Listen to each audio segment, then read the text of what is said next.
Омарұлы Елдес физик, математик, қоғам қайраткері, педагог, публицист, аудармашы, лингвист, ғалым, тіл білімінің көптеген салалары мен фонетика, жазу теориясы, емле, терминология, тілді оқыту әдістемесі, стилистика, морфология, синтаксис, оның ішінде сөйлем, сөз тіркесі, синтаксисі мәселелерімен терең айналысқан біртуар ғалым.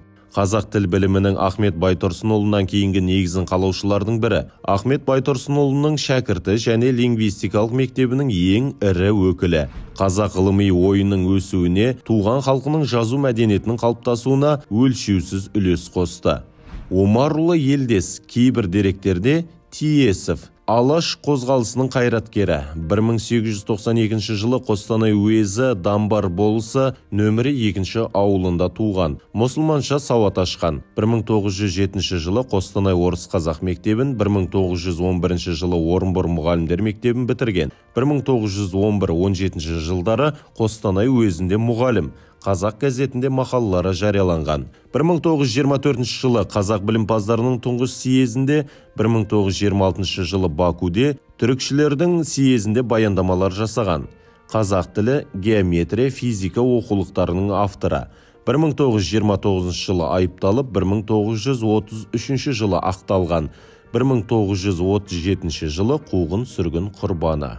1924 жылы Орынбор қаласында өткен қазақ білімпаздарының тұңғыш съезінде жазу ережелері тақырыбында баяндама жасайды. Баяндамада бүгінде шешімін таппаған мәселелер қозғалған. Кірме дыбыстар және оларды алып тастау, сөздерді тарқатып не қосып жазу, у мен и дыбыстарының дауысты не дауыссыз болуы сынды бүгінгі өзекті тақырыптар сөз болады. Омарұлы Елдес Ахмет Байтұрсынұлының тілдік мұраларын терең меңгерген, соны ұстанған ғалымдардың бірі болды. Айталық, қазақ тілін жуан жіңішкелігіне қарай 43 дыбысқа бөлуі, қазақ тілінің заңдылықтары сияқты тақырыптарда айтқан ойлары негізін Ахмет Байтұрсынұлынан алады. Емле мәселе төңірегінде Ахмет Байтұрсынұлы көбіне ерікті Елдеске береді. Ғалымның емле мәселесіне тіпті тереңдеп енгені сонша кей тұстары Ахмет Байтұрсынұлының өзі Елдеспен санасып отырған.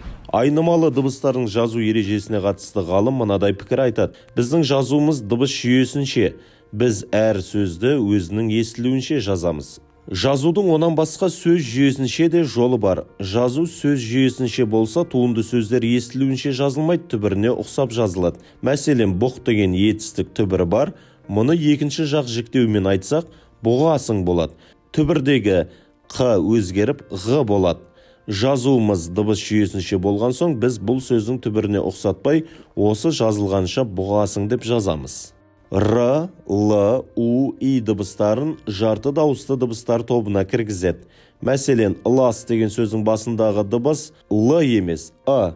Басындағы дыбыс Л болса, өте лас деудің орнына қапқара қып-қызыл дегенге ұқсатып, лап-лас дер едік. Дұрысында олай демейміз, ып-лас дейміз. Сондықтан ласты осылай ымен бастап жазған дұрыс болады. Сол қалыпты ып-рас, ретті дейтін болған соң, ол сөздерді де рет, рас деп жазу керек дейді. Ол ғылыми бағытта әлденеше оқулықтар жазумен қатар аударма мен аударма теориясымен де айналысты. Ғалымның 1927 жылы Қызылорда, Ташкент қалаларында басылып шыққан Жер заңы, 1926 жылы Семей қаласында жарық көрген Ақы заңы, өзге авторлармен бірлесіп аударған, 1927 жылы Қызылордада жарық көрген Лениннің ұлт мәселесі тақырыпты сөз атты орыс тілінен аударған аудармалары бар. Ақы заңында кездесетін заң сөздерінің қазақша баламасы бүгінгі күні де қолданыста бар. Мәселен, борышкер, бересілі, должник, үлес, доля, қарыз, займ, өсиет, завещание, товар. Ел өмірі үшін аса маңызды мұндай заңнамалық құжаттарды Елдес Омарұлының аударуы жайдан жай емес. Орыс тілінде, қазақ тілінде жетік меңгерген Елдес Омарұлы сықылды білікті аудармашылар 20 ғасыр басында санаулы еді. Сондықтан да жауапкершілігі мол аударма жұмысы ғалымға сеніп тапсырылады. Бұл бір жағы ғалымның кәсіби аудармашылық қырын танытады.